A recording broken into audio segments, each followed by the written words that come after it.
What the hell is that thing? Jemima asked as she and Harriet watched the rampaging colossus tear down the street. That would be Babbage, Harriet said. He's kind of like the Clockwork King's bodyguard, she told Jemima. Is anything going to be able to stop it? Jemima asked, and turned away from a particularly brutal hero slaughtering, burying her face into Harriet's body. Well, we have to try, came a voice from behind them. The pair turned to see Sue Radiance standing in a group of heroes on the rooftop they were standing on. It's good to see you again, Sue, Jemima said with a smile, recalling how nice the woman had been to her when she had first registered to become a hero. Likewise, wet Lynn, Sue said with a smile to match Jemima's. I don't believe we've met yet, Harriet said. I'm Half-Life Harriet, she said. Sue Radiance, Sue greeted. These are the members of my team, she said and pointed each member out. This is Firewater, Sue said, pointing to a buxom red-skinned cowgirl. Final Flame, she said, pointing to a female dressed in robotic-looking armor adorned with airbrushed flames on it. And finally River, she said and pointed to a teenage girl wearing a bodysuit that was covered with neon blue circuitry. We're the heroes of tomorrow, she said. Well, you guys certainly look formidable, Jemima said with a wide smile. Sue nodded. You ladies are welcome to join us and help out, she said. I don't Harriet started. We're in, Jemima blurted out, interrupting Harriet. Then let's do this, Sue said, taking to the air with Final Flame trailing behind her. Riva's suit began to crackle with electricity and she ran to the edge of the building and leapt off toward the battle. Firewater created a lasso out of fire she conjured from her hands and roped a gargoyle statue on a nearby building and swung off the rooftop. I hope you know what you're doing, Harriet said as she picked Jemima up and flew them toward the fight.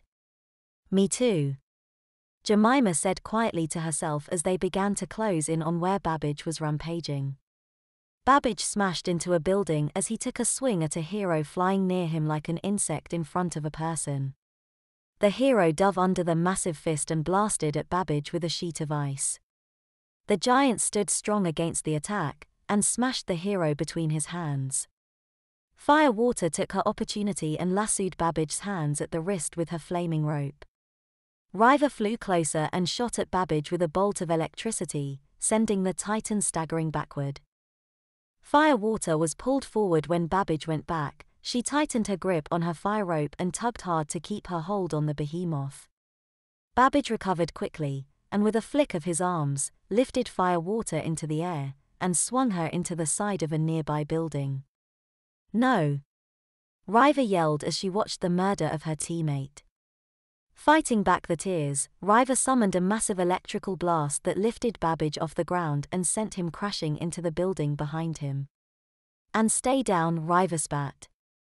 Her victory was short-lived however as a mechanical tendril came out from the building and wrapped around her, pinning her arms at her sides. Babbage rose from the building and began retracting the tendril he'd sent out. Riva fought against her bonds, but was unsuccessful. Just as she started to fear the worst, a blast of white energy came from above and melted through the tendril, allowing Riva to regain her mobility. You okay? Sue called out to her teammate. Riva nodded and sent another blast of electricity to Babbage's chest.